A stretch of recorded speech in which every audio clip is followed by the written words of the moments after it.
In the year 2013, a sensational game was released by the name of The Last of Us. If at the time you had a PS3, the likelihood of you playing this game was extremely high, and since then has been heralded as a cult classic in video game industry.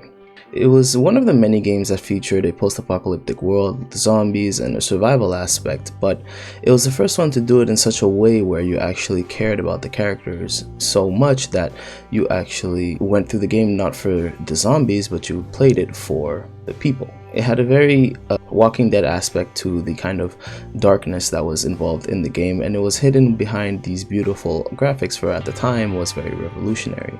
It was so impactful, in fact, that there was a remaster that was released on the PS4, which made the graphics even better and the immersion even higher. The story revolved around two people named Joel and Ellie, and they're trying to cross the country to reach a hospital where supposedly a cure can be made for the virus from Ellie. It's revealed at the end of the game, however, that Ellie is in fact going to die if they make the vaccine. And so Joel, who at the beginning didn't care about Ellie at all, had grown attached to her and made the most selfish choice ever to sacrifice humanity to protect Ellie, and kills the entire hospital. Joel at the beginning of the game had lost his daughter right when the outbreak happened, and the events with Ellie crossing the country with her was 20 years later. So in this video we're going to explore what exactly went through Joel's mind and how exactly somebody can reach this point. The Last of Us may be a violent, bloody ride where there's all sorts of crazy Uncharted-esque things happening to the characters,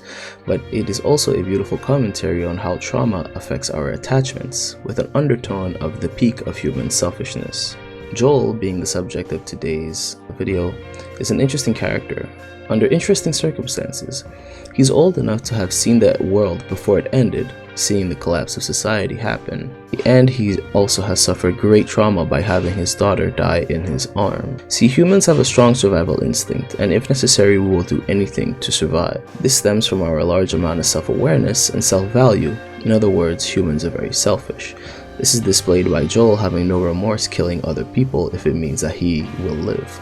He is in fact so selfish that he, like I said in the beginning, he decided to save Ellie instead of letting her save the world. He put the life of one person over that of the entire planet. Of course, this is peak human selfishness. That does not mean that Joel does not have a conscience. He does have a conscience, and in his mind he makes excuses like, maybe it wouldn't have worked, or I did it to save her. But in reality, he does it only for himself. He's grown attached to Ellie and doesn't want to be alone again.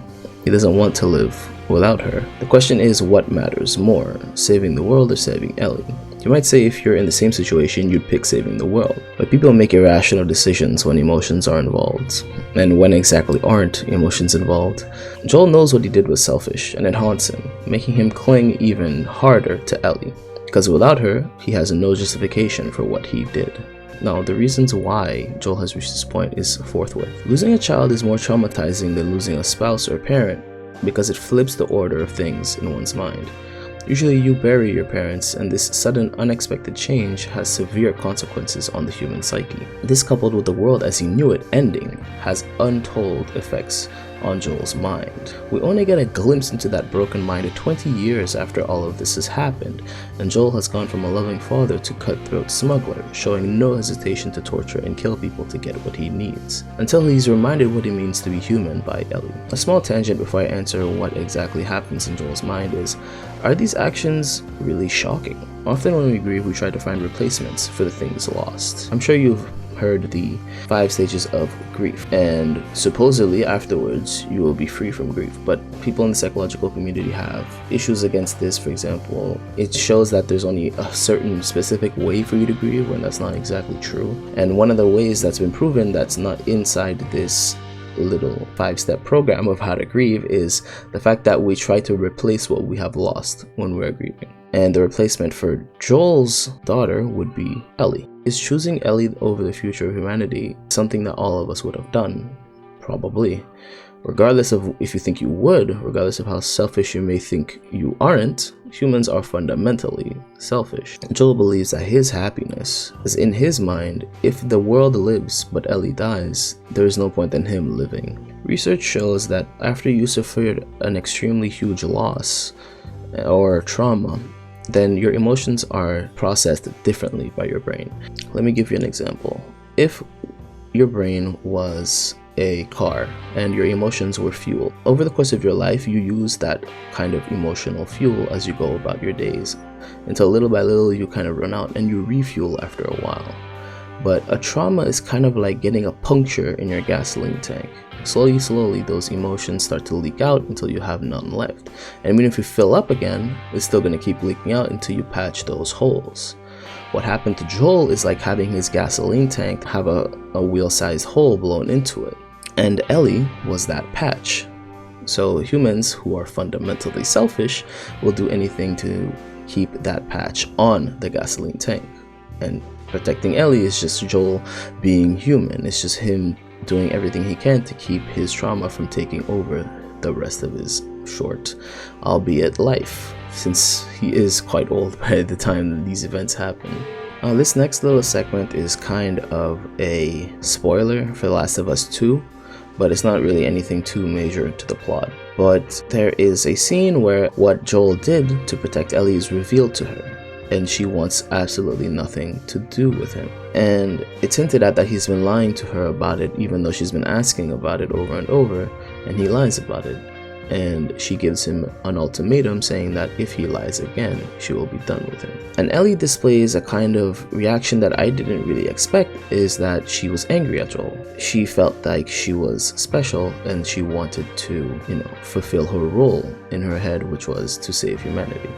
And she feels that Joel stole that opportunity from her. I find this scene very impactful because the facial animations in the second game are absolutely insane, and you can actually see the hurt on Joel's face, where he just silently accepts what he knows to be true, that he is a murderer and he caused the world to be in the state that it's in now. All the people who are dying, who are in pain because of the apocalypse, are still in pain because of Joel. And this weighed on his mind heavily. The only thing that could prevent him from really feeling the complete brunt of this guilt was the fact that in his mind it's justified for Ellie to still be alive. But to Ellie, it wasn't. And for the first time in 4 years, Joel has a realization that what he did was actually unjustified, and what he did was, in others' eyes, extremely evil. Which is why later on he just accepts what happens to him. So yeah, those are the ends of the spoilers. So in the end, Joel doesn't have any underlying true mental illnesses. He's just handling grief and trauma the way that any human being would. And we can't really condemn him or support him for that, since what he did was technically not a good thing, but it wasn't a bad thing for him. So I'll let you guys decide whether or not it was good or bad. That's all I got for today. If you enjoyed the video, you can leave a like, subscribe. I upload every single week. You can leave a comment down below if you think I'm wrong or if you have anything to say, and I'll see you guys in the next one. Have an awesome day.